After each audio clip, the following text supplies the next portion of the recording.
Romanos capítulo 1, verso 18 até o verso 32. Acompanhe a leitura, irmãos. Diz assim a palavra do Senhor. A ira de Deus se revela do céu contra toda impiedade e perversão dos homens que detêm a verdade pela injustiça. Porquanto o que de Deus se pode conhecer é manifesto entre eles, porque Deus lhes manifestou. Porque os atributos invisíveis de Deus, assim o seu eterno poder, como também a sua própria divindade, claramente se reconhecem desde o princípio do mundo, sendo percebidos por meio das coisas que foram criadas. Tais homens são, por isso, indesculpáveis. Porquanto, tendo conhecimento de Deus, não o glorificaram como Deus, nem lhe deram graças. Antes se tornaram nulos em seus próprios raciocínios, obscurecendo-se-lhes o coração insensato. Inculcando-se por sábios, tornaram-se loucos, e mudaram a glória do Deus incorruptível em semelhança da imagem de homem corruptível, bem como de aves, quadrúpedes e répteis. Por isso Deus entregou tais homens à imundícia, pela concupiscência de seu próprio coração, para desonrarem o seu corpo entre si. Pois eles mudaram a verdade de Deus em mentira, adorando e servindo a criatura em lugar do Criador, o qual é bendito eternamente. Amém. Por causa disso, os entregou Deus a paixões infames, porque até as mulheres mudaram o modo natural de suas relações íntimas por outro, contrário à natureza. Semelhantemente, os homens também, deixando o contato natural de mulher, se inflamaram mutuamente em sua sensualidade, cometendo torpeza, homens com homens, e recebendo em si mesmos a merecida punição do seu erro. E por haverem desprezado o conhecimento de Deus, o próprio Deus os entregou a uma disposição mental reprovável para praticarem coisas inconvenientes, cheias de toda injustiça, malícia, avareza e maldade, possuídos de inveja, homicídio, contenda, dolo e malignidade, sendo difamadores, caluniadores, aborrecidos de Deus, insolentes, soberbos, presunçosos, inventores de males, desobedientes aos pais, insensatos, pérfidos, sem afeição natural e sem misericórdia. Ora, conhecendo eles a sentença de Deus, de que são passíveis de morte os que tais coisas praticam, não somente as fazem, mas também aprovam os que assim procedem. Essa é a palavra do Senhor. Vamos orar mais uma vez? Senhor nosso Deus, nós queremos agradecer pelo privilégio que o Senhor nos dá de estarmos na Tua casa e podermos ler a Tua palavra e termos acesso à Tua revelação, aquilo que o Senhor permite que nós conheçamos a respeito de Ti, desse mundo, da realidade que vivemos, de quem somos e do nosso futuro e a esperança que temos no nome do Senhor Jesus Cristo. Senhor, nós queremos pedir, ó Pai, que o Senhor, por favor, fale conosco nessa noite, que a Tua palavra encontre um local seguro em nossos corações, de tal maneira que nós não percamos aquilo que o Senhor tem para falar com cada um de nós. Mas não só isso, ó Pai, queremos Te pedir que a Tua palavra também promova em nós frutos, que as nossas ações, os nossos atos, os nossos pensamentos, ó Pai, sejam cheios de Ti e da Tua palavra. Ilumina-nos, ó Pai, nós oramos assim em nome de Jesus. Amém. Podeis assentar, irmãos. Uma das coisas que eu costumo dizer a respeito do trabalho missionário é que tem duas coisas que são fundamentais para o missionário. O missionário ele tem que perguntar sempre. Ele não tem só que observar, mas ele tem que perguntar sempre. Então, um bom missionário é aquele que pergunta absolutamente tudo que está acontecendo no campo quando ele chega, em conversa com as pessoas. Mas um outro ponto fundamental também, assim como no pastoreio, é que o missionário precisa estar perto das pessoas. Então, eu sempre digo que um bom missionário é aquele que convive o máximo de tempo possível com o povo com o qual ele trabalha. Durante esse tempo que nós tivemos ali trabalhando na região amazônica, por quase 18 anos, nós tínhamos o costume de diariamente sairmos, eu e a Cláudia, minha esposa, sairmos e visitar todas as casas ali na aldeia e participar do dia a dia deles. Então, às vezes íamos à roça com eles, ou para plantar, ou só para acompanhá-los, ou íamos numa roça mais antiga, somente para colher alguns frutos que eles deixavam ali durante anos, então banana, abacaxi, etc. Íamos ao rio com ele, participávamos da vida deles de uma forma bem integral, e a ideia era exatamente conhecê-los, porque se nós queremos pregar o Evangelho para essas pessoas, nós precisávamos entender quem eram eles, o que eles pensam, como é a sua vida, etc. Certa vez, então, uma família disse para nós que iria organizar uma viagem para descer da cidade. Hoje de manhã eu falei sobre a questão dos programas assistenciais do governo. Eles estavam descendo exatamente para dar entrada num processo de aposentadoria de uma senhorinha. E então nós acompanhamos todo o processo. Então eles foram para a roça, arrancaram mandioca, fizeram algumas latas de farinha, e isso demorou mais ou menos uns 15 dias, todo o processo de organização. O homem foi na floresta, pegou breu nas árvores, e depois calafetou toda a sua canoa, e nós participamos de todo o processo. E no final, quando eles levaram as coisas, ali depois de quase 15 dias, levaram as suas coisas para a canoa no rio, nós então acompanhamos e fomos até ali, e vimos que aquela senhora estava extremamente amedrontada, com muito medo, porque ela ia fazer uma longa viagem de 3 dias, quase 40 horas de viagem, né, durante o dia. E então, conversando ali com eles, eu falei para ela o seguinte, eu falei, Paulina, eu falei na língua para ela, né, Paulina, meninitan, quem tem ramando boitam. Paulina, você não tenha medo, Deus, Ele vai cuidar de você. E eu falei, eu tenho orado por essa viagem e tudo vai dar certo. E então ela estava colocando um pé na canoa, eu lembro bem da cena, ela colocando um pé dentro da canoa, ela virou para mim, eu estava na beira do rio, ela olhou para mim e disse, Marcelo, Deus não existe. Marcelo, Deus não existe, Ele não existe. Quando nós lemos essa passagem, Paulo está se referindo a povos como esse. Povos que nunca tiveram contato com a palavra de Deus, mas na sua concepção, eles entendem que esse Deus que nós conhecemos, ele de fato não existe. Se a gente pudesse entender melhor essa passagem, irmãos, ela está dentro de um pacote de 3 passagens. Na verdade, começa com essa, em que Paulo está dizendo que todas as pessoas estão condenadas. Então ele começa do versículo 18 até o 32, dizendo que os povos gentios, os pagãos gentios, eles estão condenados. Aí você vai mais para frente no capítulo 2, versículo 1 até o 16, Paulo vai dizer que tanto os gentios como os judeus, que têm um perfil moralista, eles também estão condenados. E mais adiante, no capítulo 2, versículo 17 até o 3, capítulo 3, versículo 8, ele vai então mostrar que até os judeus, eles também estão condenados, porque não interessa se eles têm a palavra de Deus, se eles se consideram povo de Deus, se eles acreditam que são mestres, mas que se eles não têm um coração circuncidado, eles também estão perdidos. Ou seja, Paulo, ele pinta um quadro bastante tenebroso para falar sobre a condenação universal de todos os povos do mundo, mas claro, ele está querendo argumentar que só há uma possibilidade desses povos a serem salvos, e isso só pode acontecer pela justificação, pela fé, como a gente vê no versículo anterior, a nossa passagem no versículo 17, e mais na frente no capítulo 3, no versículo 28. Ou seja, por fora desse quadro existe uma moldura que Paulo está falando. Todo mundo está condenado, só tem uma forma das pessoas chegarem à salvação, é pela fé na obra do Senhor Jesus Cristo. Francis Schaeffer é um pastor presbiteriano, também missionário, que atuou na Suíça por 36 anos, fundador de um ministério conhecido como o Refúgio ou L'Abri. Ele, num dos seus livros, ele fala sobre Romanos, ele diz que, para ele, quando ele olha essa passagem, do capítulo 1 até o capítulo 3, ele diz assim, que ele pode dividir não em 3 partes, mas em 2 partes, e dizer basicamente o seguinte: Deus está dizendo, por meio da sua palavra, que os povos sem Bíblia estão condenados, e até povos como os judeus, com Bíblia também estão condenados.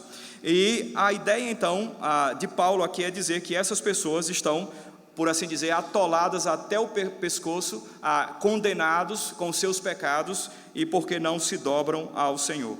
Nessa passagem, irmãos, nós temos 2 imagens bem claras, uma mais geral, em que Deus manifesta a sua ira, e Ele então aplica a sua ira, entregando as pessoas às suas próprias paixões. Esse é um quadro talvez um pouco maior nessa passagem do capítulo 1, versículo 18 até 32. Mas tem um quadro menor em que Paulo está dando a razão porque Deus se ira com esses povos. Ou seja, Paulo está ajudando a mim e a você a entender por que é que mesmo esses povos que nunca tiveram acesso à palavra de Deus, eles estão condenados. Talvez alguns de vocês, ou vocês já tenham ouvido em algum lugar, dizendo, por exemplo, é injusto, se eles nunca ouviram a palavra de Deus, como é que Deus pode condená-los? E é exatamente sobre isso, irmãos, que nós vamos falar nessa noite, tentando responder a uma pergunta: por que Deus está irado com os povos sem Bíblia? por que Deus está irado com os povos sem Bíblia. E nós vamos fazer isso em 3 partes. Na primeira delas, nós vamos mostrar que Deus está irado com esses povos porque eles repetiram o pecado de Adão. Em segundo lugar, nós vamos ver que Deus está irado com esses povos porque eles quebraram o primeiro e o segundo mandamentos. E por fim, porque eles degradaram a imagem de Deus que havia neles. Então, em primeiro lugar, irmãos, a gente vê nessa passagem que a ira de Deus se manifesta do céu contra esses povos pagãos, porque eles repetiram o pecado de Adão. Acompanhem comigo mais uma vez a leitura dos versos 18 em diante até o verso 20, diz assim a palavra do Senhor. A ira de Deus se revela do céu contra toda a impiedade e perversão dos homens que detêm a verdade pela injustiça. Porquanto o que de Deus se pode conhecer é manifesto entre eles, porque Deus lhes manifestou. Porque os atributos invisíveis de Deus, assim o seu eterno poder, como também a sua própria divindade, claramente se reconhecem desde o princípio do mundo, sendo percebido por meio das coisas que foram criadas. Tais homens são, por isso, indesculpáveis. O que Paulo está dizendo para mim e para você, ele está dizendo que a ira de Deus se revela do céu contra essas pessoas que são impiedosas, que não querem saber de Deus, que são pecadoras, mas que elas detêm a verdade de Deus, elas suprimem a verdade de Deus.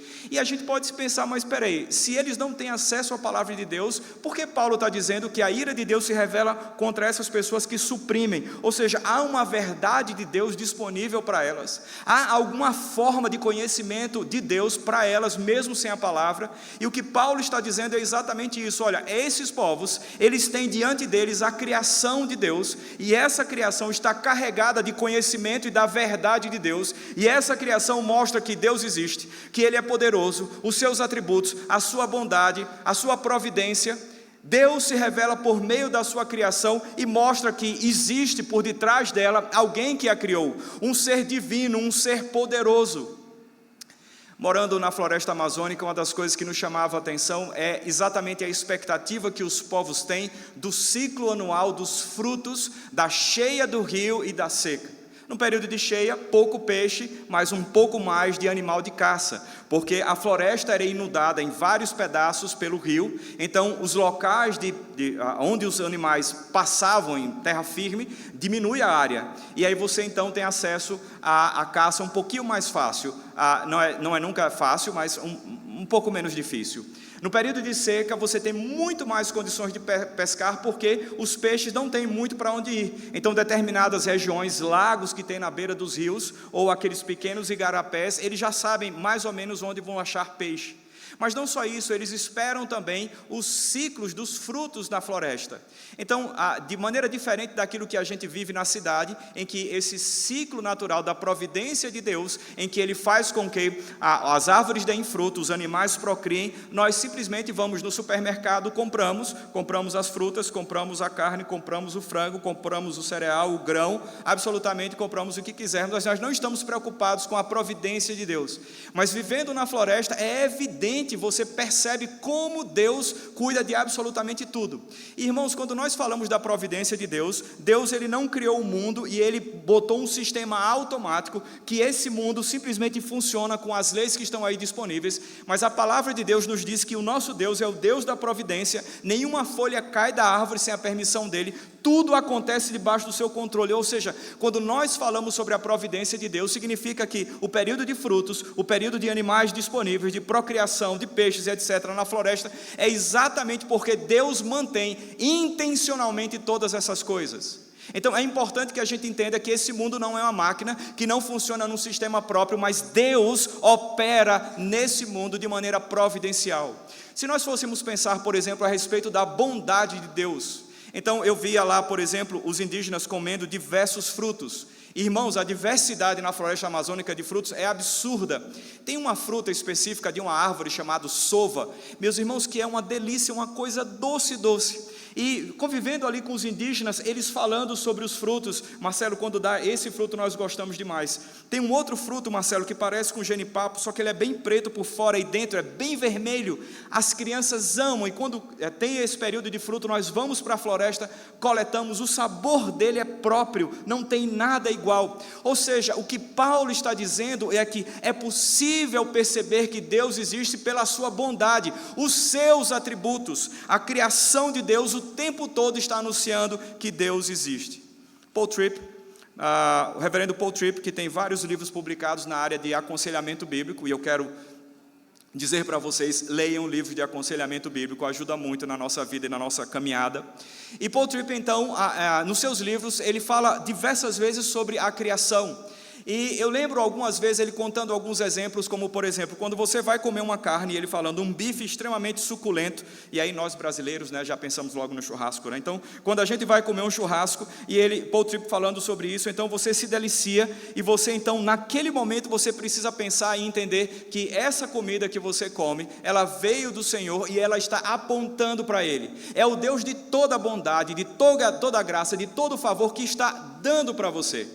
E aí ele fala sobre a diferença dos frutos. Então, olha só, você tem um sabor tal, um sabor diferente, um é mais crocante, um é assim, um é assado, tudo vem do Senhor. Em outras palavras, o que o Paul Tripp vai dizer depois, ele vai dizer o seguinte: a criação é como se fosse um outdoor posto diante dos nossos olhos, dizendo, Deus existe, Deus existe, Deus existe. O que Paulo está falando aqui na passagem é exatamente isso. A criação de Deus é um outdoor, e a sociedade ou as pessoas ao redor do mundo inteiro, mesmo olhando para coisas maravilhosas, cachoeiras em Pirinópolis, cachoeira em Goiás, na região aqui, montanhas e etc., coisas belíssimas, ficam encantadas, e eles estão dizendo o tempo todo, Deus existe, Deus existe, Deus existe. Portanto, Paulo está dizendo que a ira de Deus se levanta contra essas pessoas que suprimem a verdade de Deus, que olha para a criação de Deus e chama a criação de natureza, como algo que aconteceu ou apareceu naturalmente por um processo evolutivo. As pessoas são capazes de agradecer a cachoeira pela beleza que ela é, ou é inerente a ela mesma, e diz, obrigado cachoeira, ou então diz, obrigado universo. Aquilo que acontece entre os povos na floresta amazônica brasileira é o que acontece na nossa cidade. Os nossos colegas de trabalho, pessoas com quem nós lidamos diariamente, estão vendo a grandiosidade de Deus revelada na criação e estão tapando os seus ouvidos. Ou seja, eles estão obscurecendo, como o texto diz, os seus corações, apagando o interruptor que brilha dentro delas, dizendo que Deus existe, mas ele então se nega e fala, obrigado universo. Obrigado montanha, obrigado a vida. Irmãos, a vida não existe, a natureza não existe se não existisse Deus. Ou seja, nós como povo de Deus devemos olhar para a criação de Deus e nomeá-la de forma adequada. É a criação de Deus, não é algo que apareceu naturalmente, não é natureza, mas é criação. E Paulo então está ajudando a gente a entender que essas pessoas, mesmo tendo o conhecimento de Deus por meio da criação, eles dizem, eu não quero saber de Deus. E quando nós então falamos que essas pessoas cometem o mesmo pecado de Adão, qual é a relação disso que eles fazem com Adão? Irmãos, vocês bem lembram, na passagem de Gênesis, no capítulo 2, quando Deus, conversando com Adão e Eva, diz, olha, vocês podem comer de todos os frutos, menos da árvore do conhecimento do bem e do mal. Eu sou filho de pastor. E eu ouvia desde criança meu pai falando sobre aquele pecado, primeiro pecado, falando sobre a desobediência. Então, o pecado de Adão foi desobediência. E quando nós fomos trabalhar com os povos indígenas, toda vez que a gente falava sobre pecado, falava de pecado como desobediência, ou então falava, de acordo com 1 de João 3,4, que é a transgressão da lei, então eles não entendiam absolutamente nada. E nós explicávamos então o que era a lei, falávamos sobre a palavra de Deus, eles também não conseguiam compreender. Até que nós então mergulhamos, fomos estudar essa passagem de Gênesis 2, 3, e os próprios exegetas, os comentaristas falando sobre essa passagem, eles dizem o seguinte, para a gente entender essa escritura é importante, e nós somos presbiterianos, temos uma regra básica quando a gente vai interpretar a Bíblia, que a gente diz o seguinte, a Bíblia se interpreta pela Bíblia, ok? Então, tem uma passagem lá em 1 de Reis, capítulo 3, versículo 9, vocês não precisam abrir, em que Salomão tem um sonho, e nesse sonho ele ora a Deus, naquele período ali que tem a dedicação do templo, etc., e ele então ora a Deus, e nesse sonho ele diz assim, Deus, me ajuda a discernir o bem e o mal. E nós bem sabemos que o papel de um rei como Salomão era não simplesmente governar a sua nação, mas ele era responsável por julgar os casos que apareciam diante dele. Ou seja, quando Salomão faz essa oração a Deus, ele está dizendo, Deus me ajuda, porque eu não quero discernir o certo e errado a partir da minha própria perspectiva. Eu quero que o Senhor me ajude aqui, o Senhor me ajude a entender e a compreender as situações, para que eu venha a discernir de maneira correta o bem e o mal. Portanto, lendo essa passagem, voltando para o capítulo 2 de Gênesis, a ideia então da árvore do conhecimento do bem e do mal seria o seguinte: se Adão e Eva comessem dessa árvore, o que iria acontecer é que eles iriam dizer para Deus: Deus, a partir de agora, eu não quero mais que o Senhor diga para mim o que é certo e errado, mas eu mesmo vou discernir, eu mesmo vou decidir o que é certo e errado. E tudo que eu preciso para fazer isso eu encontro em mim mesmo. Ou seja, se a gente fosse qualificar ou dar um nome ao pecado ali no começo, quando Adão e Eva comem do fruto da árvore do conhecimento do bem e do mal, a gente poderia então dizer que o pecado de Adão e Eva, na verdade, ele é duplo, é o pecado da autonomia e o pecado da autossuficiência. Ou seja, a partir daquele momento, Adão e Eva falaram assim: Deus, nós não queremos mais depender do Senhor. Não é o Senhor que vai dizer para mim o que é certo e errado. Não é o Senhor que vai determinar as regras do jogo. Sou eu que vou determinar e eu vou viver como eu quero e eu encontro em mim tudo o que eu preciso. E se a gente fosse pensar bem, irmãos, quando a gente fala sobre pecado é isso. Nós pecamos porque antes desse ato de pecar, nós concebemos em nosso coração a seguinte ideia: Deus, eu sei o que o Senhor tem para mim, mas eu estou agora decidindo que eu sei o que é melhor para mim. O Senhor me disse que é isso, mas para mim não é isso, é outra coisa, e portanto eu vou pecar. Ou seja, a concepção do pecado em nosso coração nada mais é do que uma disposição interna de independência de Deus. Ou seja, a vida cristã que deve ser marcada pela palavra-chave, que é dependência de Deus, nós quando pecamos ali, damos um passo para trás e falamos: Deus, nós não queremos mais depender de Ti, da Tua palavra, das regras do jogo que o Senhor colocou sobre a mesa, mas eu mesmo vou decidir o que eu quero e eu encontro em mim tudo o que eu preciso para poder dar esses passos. Ou seja, quando Paulo vai mostrar que esses povos estão debaixo da ira de Deus, porque mesmo tendo conhecimento de Deus, por meio da criação, eles disseram para Deus: Deus, nós não queremos saber do Senhor. O Senhor para mim, para nós, o Senhor não existe. Ou seja, é exatamente o que Adão e Eva fizeram. Se a gente pudesse então resumir a autonomia e a autossuficiência de Adão e Eva, nós diríamos que o pecado deles dois foi simplesmente o seguinte: eles não quiseram mais saber de Deus. Ou seja, quando a ira de Deus se manifesta dos céus, é para esses povos que se rebelaram e se rebelam continuamente contra Deus, dizendo: eu vejo que há alguma coisa por trás desse mundo criado, eu tenho dentro de mim, inclusive, a consciência de que existe um Deus, mas eu quero dizer que eu não creio e eu não quero saber do Senhor, absolutamente, e eu quero suprimir qualquer forma de manifestação dessa revelação por meio da criação desse Deus. E claro, e Deus diz que essas pessoas são indesculpáveis. Irmãos, quando nós pensamos a respeito dessa passagem, a sensação às vezes que a gente tem é que a coisa acontece de forma bem simples. Ou seja, o homem, morando aqui em Brasília, por exemplo, ou em qualquer outro lugar do mundo, ele simplesmente acorda um dia, vai na janela, se tiver janela na casa dele, porque Rúpida não tem janela na casa, mas sai lá para fora e olha para a criação e fala: pronto, a partir de hoje eu estou decidindo, eu vou ser ateu. Eu não vou acreditar em nada. Irmãos, na verdade o que acontece é que esse processo de supressão da verdade de Deus, ele não é um processo simplesmente individual, ou seja, nós nascemos numa sociedade que está o tempo todo suprimindo. Esses povos nascem numa sociedade que os seus pais, os seus avós, os seus bisavós, os seus ancestrais vêm suprimindo a verdade de Deus. Aquelas crianças indígenas que deitam de noite na rede e falam para o pai e para o avô: o senhor pode contar a história do início do mundo? E ali o vovô fica contando uma história de 40, 50 minutos e a criança pega no sono. Ou seja, a criança é alimentada desde cedo a suprimir qualquer manifestação de Deus por meio da criação. E essas crianças ouvem que aquela árvore foi um ser espiritual que fez. Aquele outro fruto que apareceu, nasceu porque uma mulher, um ser metafísico aí, foi que criou. Aqueles animais, na verdade, são pajés. Ou seja, toda a criação de Deus é renomeada, é ressignificada com coisas distintas, para suprimir absolutamente a verdade de Deus. Mas não é isso que acontece nas escolas? Os nossos filhos, as crianças, os jovens estão estudando, ouvindo diariamente o quê? Que esse mundo nasceu como?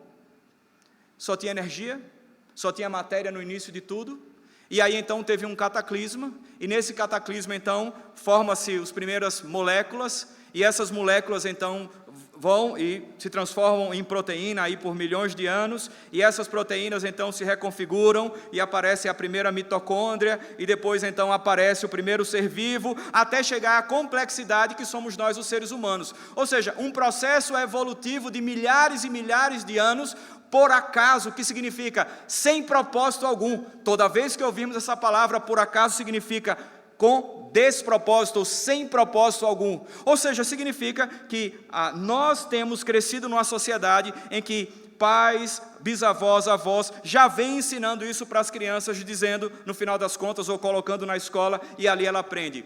Esse mundo não foi criado, ele apareceu naturalmente, sem nenhum propósito. Ou seja, é importante que a gente entenda que a supressão da verdade de Deus, ela é algo social, ela é transgeracional, ou seja, de geração a geração vem passando, e povos ao redor no mundo estão aí milhares de anos, séculos, ouvindo dos seus ancestrais sobre que mundo é esse, quem nós somos, por que as coisas não funcionam bem, qual é a expectativa que nós teremos, mas num conhecimento que não parte da palavra de Deus, mas da sua própria cabeça, porque eles estão suprimindo a verdade de Deus. A ira de Deus se levanta contra esses povos, porque eles repetiram o pecado de Adão. Mesmo tendo a revelação de Deus, eles disseram, eu não quero saber de ti. Deus não existe. Em segundo lugar, porque eles quebraram o primeiro e segundo mandamentos. E aí, só para lembrarmos, irmãos, o primeiro e segundo mandamento, você não precisa abrir, Êxodo 20, capítulos 3 e 4, diz assim, não terás outros deuses diante de ti. E no versículo 4, o 3 primeiro, 4, diz assim, não farás para ti imagem de escultura. Então, lembrando, esses dois primeiros mandamentos é que nós não podemos, os povos não podem ter outros deuses e nem fazer imagem de escultura. Leamos então aqui na nossa passagem, irmãos, versículos 22, 23 e 25. Diz assim a palavra do Senhor. Mudaram a glória do Deus incorruptível em semelhança da imagem de homem corruptível, bem como de aves, quadrúpedes e répteis. Por isso Deus entregou tais homens à imundícia pela concupiscência de seu próprio coração, para desonrarem o seu corpo entre si. Eu falei 22, né? Inculcando-se por sábios, tornaram-se loucos e mudaram a glória de Deus incorruptível em semelhança da imagem do homem corruptível, bem como de aves, quadrúpedes e répteis. Desculpa, versículo 25. Pois eles mudaram a verdade de Deus em mentira, adorando e servindo a criatura em lugar do Criador, o qual é bendito eternamente. Amém. A palavra-chave dessas passagens aqui é mudaram. E é importante que a gente entenda, irmãos, que o ser humano ele foi criado e na sua estrutura criacional, ele foi criado para adorar alguma coisa. Ou seja, no mundo que nós vivemos, que foi criado por Deus, ele colocou dentro de nós, na estrutura nossa, e nós fomos feitos para adorar a Ele. O ponto é que quando o homem se rebela contra Deus, não tem nenhuma outra possibilidade, a não ser de ele continuar adorando. Se ele não vai adorar a criatura, ao Criador, ele vai adorar a qualquer criatura. Ou seja, a adoração é inerente ao ser humano. Mesmo aquelas pessoas que dizem que não tem nenhuma adoração, que não pertencem a nenhuma religião, que não creem em absolutamente nada, a gente entende à luz da palavra de Deus, inclusive do Novo Testamento, que ajuda muito a gente a entender um pouco mais detalhado sobre isso, é que a idolatria, ela não necessariamente está conectada simplesmente com a imagem de um Deus ou a adoração de um Deus. Os ídolos podem ser o sexo, os ídolos podem ser dinheiro, pode ser poder, pode ser controle, qualquer uma dessas coisas, e geralmente nessa estrutura você é o Deus da sua própria vida. E aí é importante a gente entender que quando Paulo vai mostrar exatamente que esses homens pecaram contra Deus, e eles então deixaram de adorar a Deus, mesmo a criação revelando que Deus existe, diuturnamente para eles então decidiram adorar outros deuses. Então, irmãos, se a gente pudesse entender como é que as coisas funcionam nesse mundo, nós diríamos o seguinte: toda vez que o homem se rebela contra Deus, ele automaticamente cai na idolatria. Então pensem como se fossem dois elos de uma corrente. Então o primeiro elo é o elo da rebelião contra Deus. Automaticamente, quando o homem se rebela contra Deus, ele vai cair na idolatria. É impossível que alguém que não queira saber de Deus viva uma vida sem estar mergulhado na idolatria. É exatamente isso que esses homens fizeram. E aí então, nesse padrão desse mundo criado por Deus, onde você, quando se rebela contra ele, cai na idolatria, nós também entendemos, e eu já falei sobre isso, que só há duas possibilidades. Ou seja, se a gente fosse categorizar tudo que existe nesse mundo, nós poderíamos dividir em duas coisas simplesmente, dizendo, nesse mundo, incluindo Deus, que é o quem criou tudo que temos e vemos, Deus é o Criador, e a outra parte é a criatura. Ou seja, na estrutura criacional que o homem foi feito para adorar a Deus, não tem nada que ele possa fazer, a não ser, deixando de adorar a Deus, ele vai adorar a sua criação, alguma coisa nessa criação. E o versículo 25, que nós iremos, mostra exatamente isso. Pois eles mudaram a verdade de Deus em mentira, adorando e servindo a criatura em lugar do Criador, o qual é bendito eternamente. Amém. Ou seja, eles falaram, Deus, eu não quero saber do Senhor. Irmãos, não tem saída. Quem não adora a Deus vai adorar alguma coisa nesse mundo criado. Não tem saída. Todas as pessoas são adoradoras, absolutamente todas as pessoas. E eles então começam a adorar a alguma coisa na criação de Deus. Mas no versículo 23, voltando lá para cima, e mudaram a glória do Deus incorruptível em semelhança da imagem de homem corruptível, bem como aves, quadrúpedes e répteis. Ou seja, esses homens que Paulo está mostrando aqui para nós, que a partir do momento que eles se rebelam contra Deus, eles não só mergulham na idolatria, mas eles também começam a divinizar a criação de Deus e adorar outras coisas. Irmãos, como eu falei no primeiro ponto, é importante que a gente entenda a complexidade disso, desse aspecto de entendermos como é que isso se processa nos povos ao redor do mundo.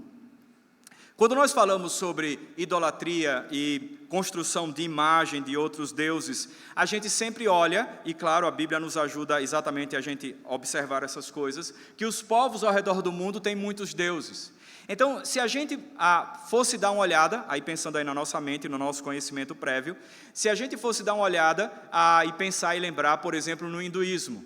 E é comum nós falarmos que no hinduísmo eles têm não sei quantos milhões de deuses, né? Tem gente que fala 300 milhões, sei lá, cada casa é um deus praticamente, né? E toda vez que a gente olha para o hinduísmo, a gente olha aquela multidão de deuses, aquele povo dentro desse sistema religioso, desse sistema de crença, em que não pode tocar nas vacas e etc. E a gente pensa, nossa, quantos deuses tem ali? Certa vez uma missionária trabalhando lá na Índia, conversando com uma amiga dela, hindu, e ela falou assim, vocês têm muitos deuses, né? E ela olhou para a amiga e falou bem assim, a amiga olhou para ela e falou bem assim, deixa eu te falar uma coisa, na verdade não é que nós temos muitos deuses, os nossos deuses são avatares da força cósmica, Brahmani. Opa!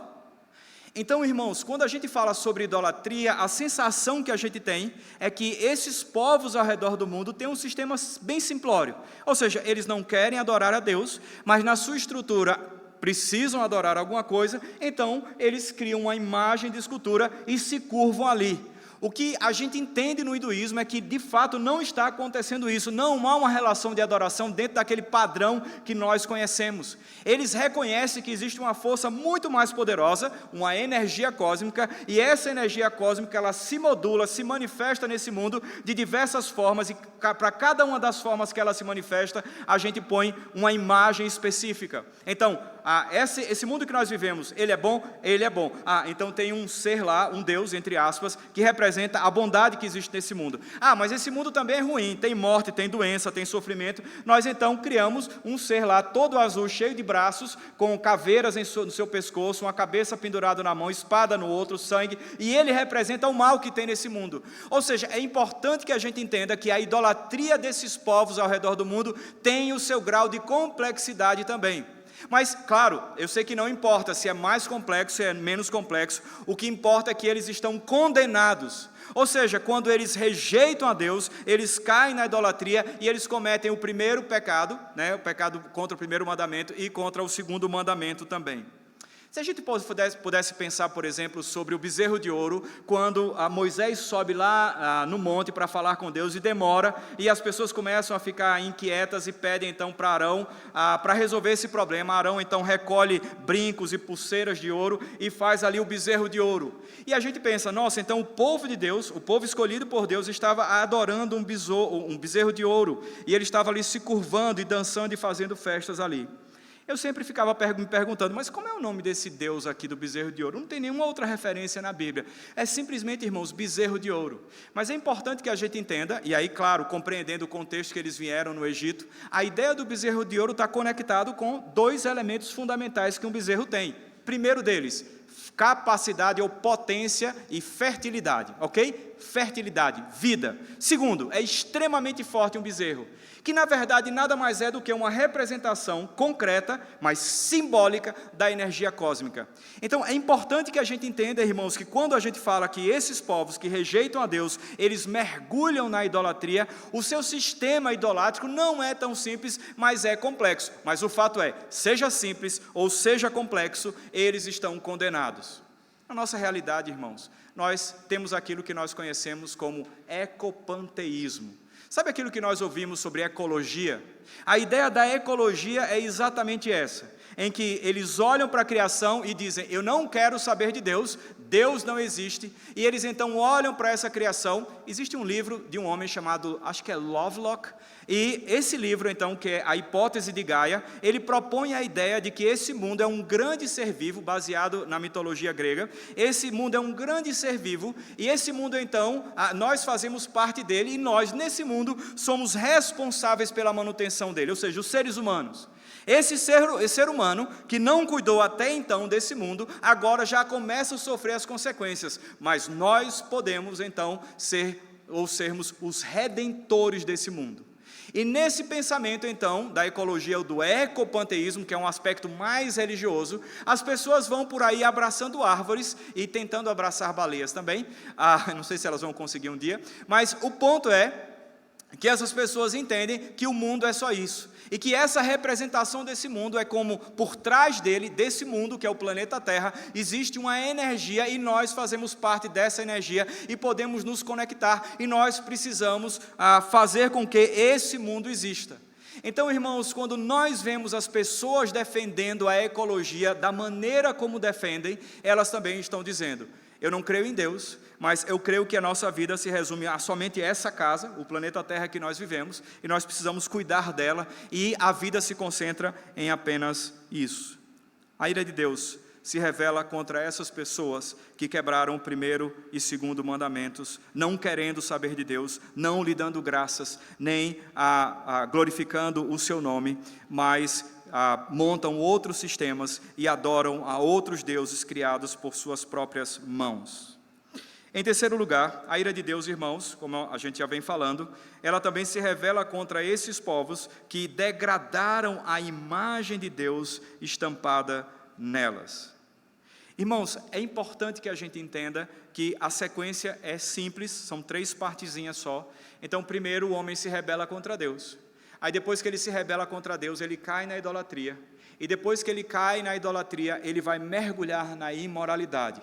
Rebelião, idolatria e imoralidade. Não tem como sair. Essa é a estrutura do mundo. Ou seja, se você deixa Deus e abandona Deus e se rebela contra Ele, você escorrega na idolatria e se atola na imoralidade.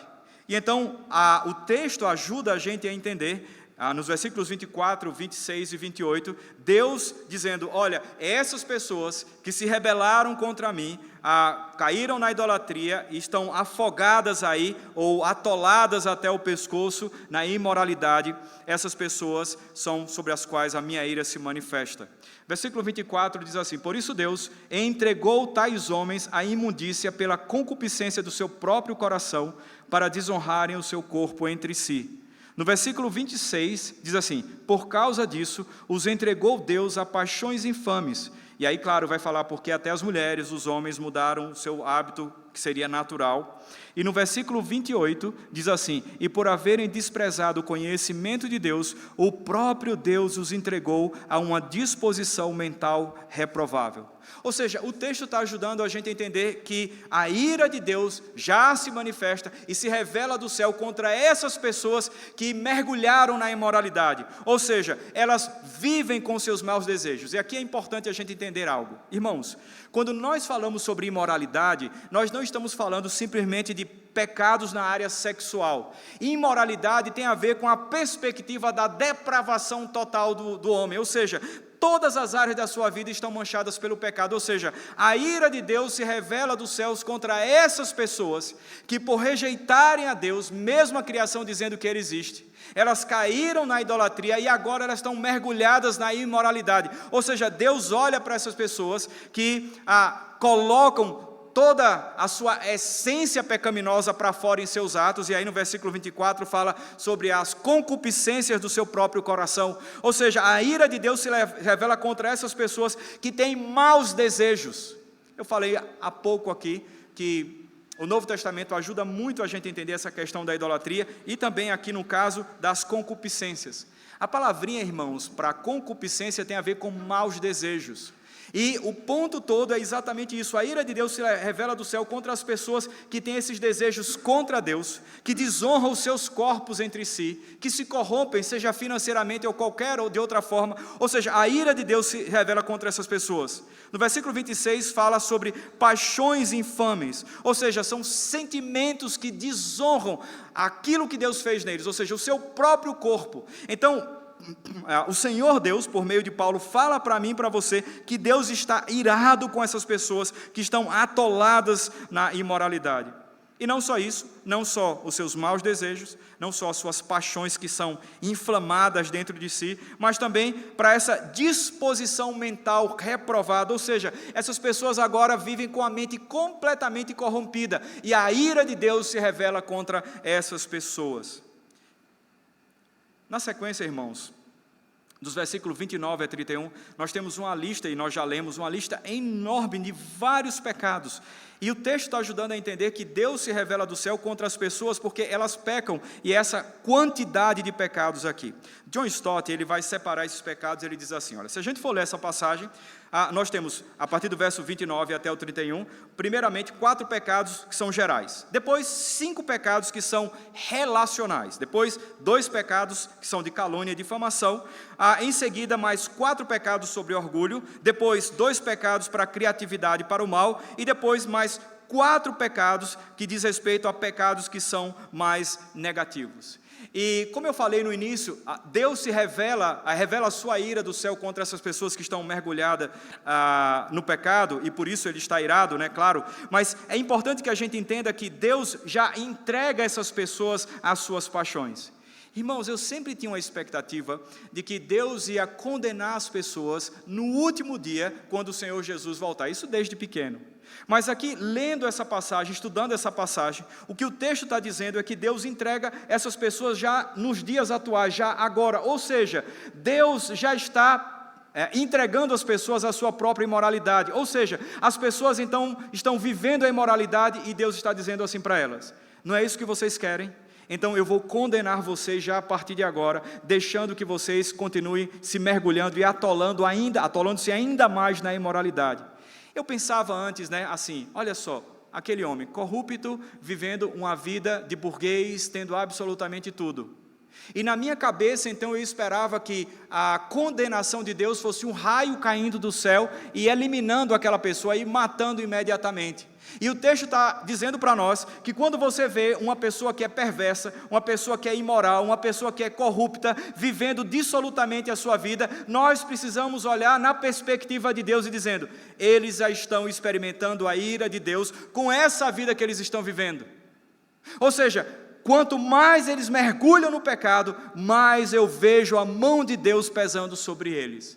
Ou seja, a palavra de Deus nos ajuda, irmãos, em todo momento, a enxergarmos aquilo que Ele tem para revelar para nós da forma correta. Ou seja, Deus está chamando a gente para entender que os povos que não têm Bíblia, os povos que só têm a criação, eles estão condenados e eles estão debaixo da ira de Deus, e isso é justo. A ira de Deus se revela porque a criação está dizendo: Deus existe, Ele é poderoso, Ele é bom, Ele é providente, Ele é vivo, Ele existe, e eles não querem saber. E a palavra de Deus fala, e por isso são incorruptíveis, né? São indesculpáveis. Obrigado. São indesculpáveis. A gente tem falado sobre essa perspectiva de complexidade dessas situações desses povos. Pessoas que chamam o bem de mal e o mal de bem. E certa vez, lendo um material de Francis Schaeffer, de novo citando Francis Schaeffer, ele diz o seguinte: é importante que a gente entenda que essas pessoas que vivem no mundo de forma dissoluta, vivendo os seus pecados, suas corrupções, imoralidades, etc., eles têm baixo sentimento de culpa. A expectativa que a gente tem é: não é possível que a pessoa faz o que faz e ela, então, não sente absolutamente nada. Se a gente pudesse, irmãos, ter um cupômetro, isso não existe, né? Um cupômetro, né? Um aparelhozinho que a gente botasse debaixo do sovaco, assim, para ver quanto de culpa a gente está sentindo quando a gente comete os pecados. Eu diria que essas pessoas, se elas botassem o cupômetro debaixo do braço, elas olhariam depois dos seus pecados, da sua imoralidade, e estaria ali 0,5, 1, no máximo, numa escala de 1 a 10. Ou seja, é importante que a gente entenda que a situação dos povos, eles estão atolados no pecado e na imoralidade, mas eles não percebem a situação que eles se encontram. Certa vez, irmãos, estávamos conversando, eu e o meu consultor de plantação de igrejas, um americano chamado Barry Spohr, e estávamos ali conversando, eu e o Barry, e aí então tinha um colega meu de equipe que trabalhava comigo, um indígena chamado Edmilson, e já missionário, ele se converteu com 20 e poucos anos de idade, e já fez Instituto Bíblico. E Edmilson, então, a certa hora a gente estava falando sobre como comunicar pecado e discutindo alguns pontos. E aí o Edmilson, então, falou bem assim: Barry e Marcelo, eu queria falar com vocês. Vocês chegam aqui, vocês vêm de fora, vocês chegam aqui, e vocês acham que nós indígenas sabemos o que é pecado. Deixa eu falar para vocês uma coisa: nós não sabemos o que é pecado. À luz da Escritura, não. Nós não sabemos o que é pecado. Portanto, vocês precisam nomear e dizer para nós o que é pecado. Só para vocês entenderem, nós nascemos na nossa cultura, não é pecado que um homem deite com qualquer mulher na aldeia. Não é pecado. A gente não entende. Isso é a coisa mais normal para nós. Então, vocês precisam dizer para nós o que é pecado à luz da Escritura. Irmãos, o conceito de pecado, ele é eminentemente bíblico. Quando nós pecamos contra alguém, nós estamos pecando contra Deus.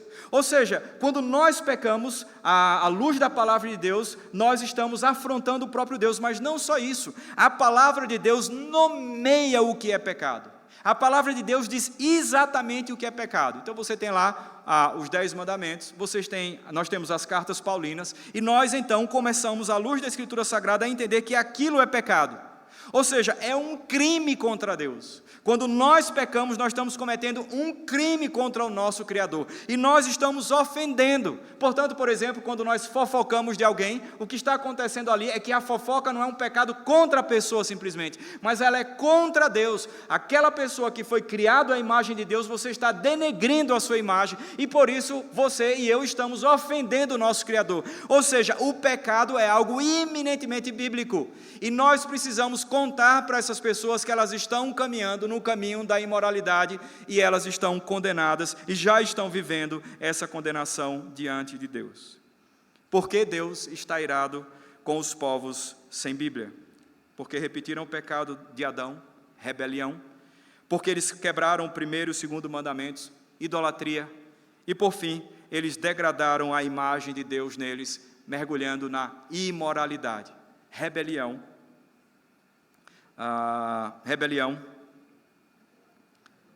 está me fugindo, idolatria, imoralidade. Irmãos, quando Paulo expõe essa passagem, irmãos, ele não está querendo dizer o seguinte: olha, a situação é feia e não tem como resolver isso.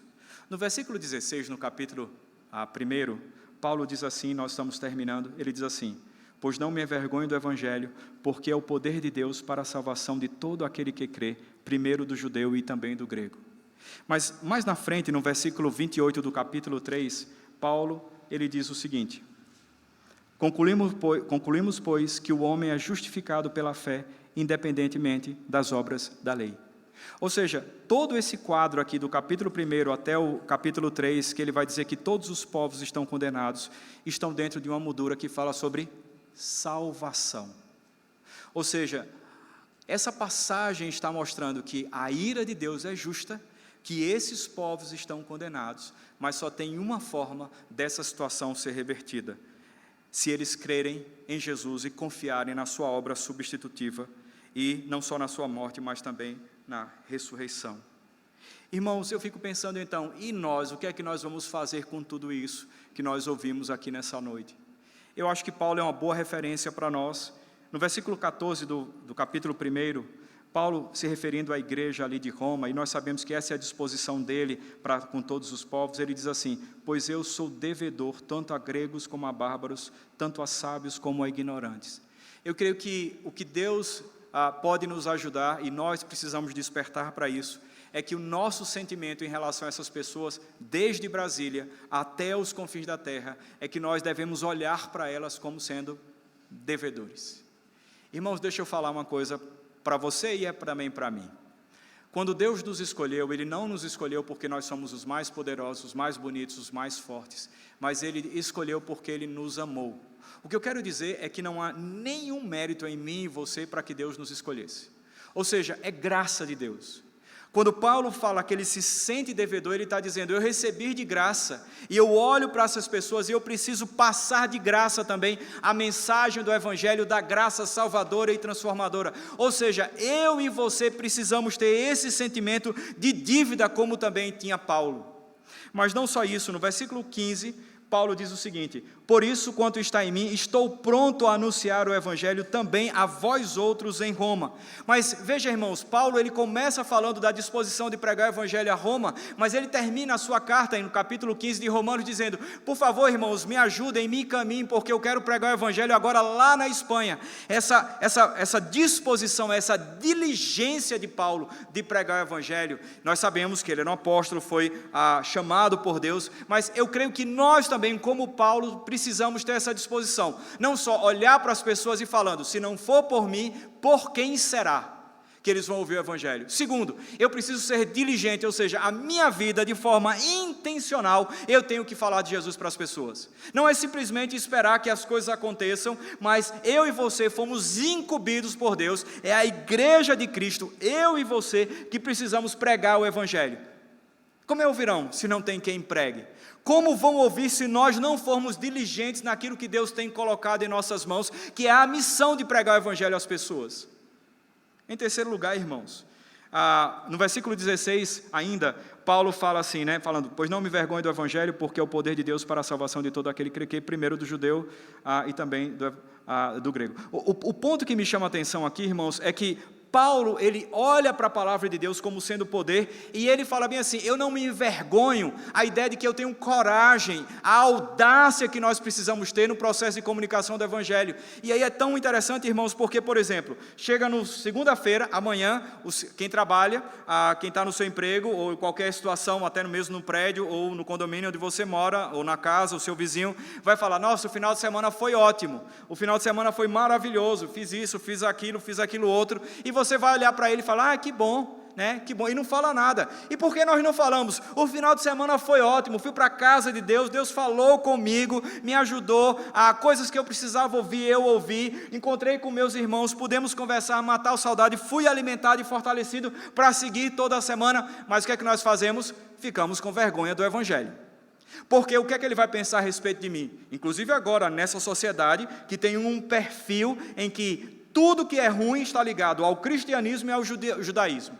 Então imagina, a minha fé bíblica é baseada num livro que foi escrito por judeus, e eu sou cristão, né? Ou seja, eu estou dentro daquele pacote judaico-cristão que todo mundo odeia, eu não vou abrir a boca, eu vou ficar em maus lençóis. Ou seja, Paulo está dizendo, eu não me envergonho do Evangelho, eu tenho coragem de falar, porque ele é o poder de Deus, ele não é uma coisinha, não é algo que é um detalhe, é algo que a pessoa escolhe e fala, eu vou ser crente porque eu acho que é legal e tal. Não, ele está falando que o maior problema do ser humano não é que ele seja pobre, o maior problema do ser humano não é que ele tem uma doença, o maior problema do ser humano é que ele vai morrer eternamente, e eu e você temos a mensagem do Evangelho da graça salvadora. Ou seja, Paulo está mostrando para mim e para você, precisamos ter um senso de dívida com essas pessoas, mas não só isso, diligência, e nós precisamos ter coragem de falar do Evangelho para as pessoas. É simples assim.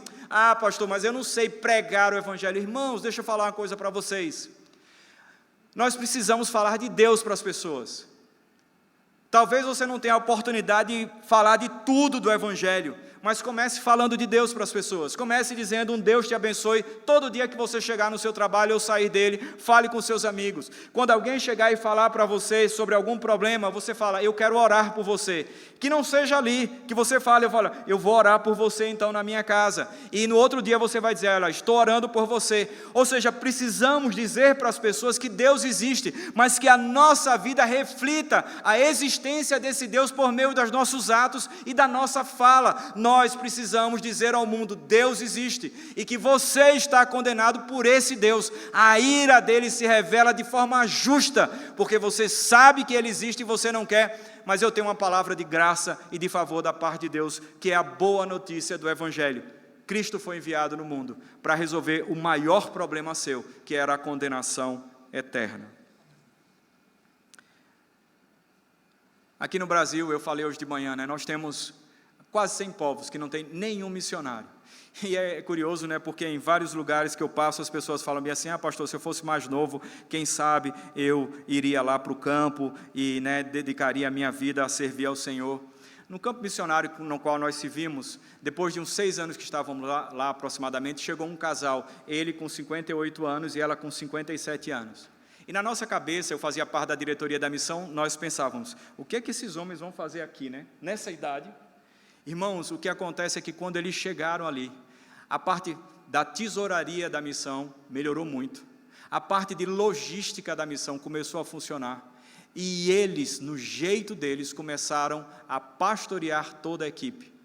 E a esposa dele vendia uns produtos de coisa de cozinha, na cidade, tudo para ajudar no sustento, e ela era uma das pessoas que mais evangelizava na cidade, esposas de militares, professores de escola, funcionários públicos da cidade. Não tem idade, não tem idade. Deus, Ele vai usar você com o que você tem, na idade que você está, aonde Ele quiser te usar para a sua glória. Existem quase 100 povos aqui no Brasil, dizendo diuturnamente, e milhares de pessoas aqui mesmo em Brasília, dizendo, Deus não existe, Deus não existe, Deus não existe. Como aquela senhorinha que colocou o pé na canoa, morrendo de medo, e virou e disse, Marcelo, Deus não existe. E a pergunta que Deus tem para mim e para você é isso. E o que é que nós vamos fazer com essa situação desses povos que estão debaixo da ira de Deus, dizendo que Ele não existe? Curve sua cabeça, vamos orar. Senhor nosso Deus, nós queremos agradecer pelo privilégio que temos de ouvir a sua palavra, mas ao mesmo tempo queremos confessar o nosso pecado, a nossa falta de diligência, a nossa vergonha de falar que somos do Senhor, de pregarmos e anunciarmos o teu Evangelho. Tem misericórdia de nós. O Senhor bem sabe que somos frágeis, fracos, falhamos e queremos pedir que o Senhor, por favor, nos dê a graça de podermos com coragem e audácia pregar a tua palavra aos povos. Ó Senhor, ajuda-nos a nos envolvermos na obra da forma que o Senhor quer, seja orando ou contribuindo para que o Evangelho chegue a esses povos. Tem misericórdia de nós, perdoa-nos e ajuda-nos. Oramos em nome de Jesus. Amém.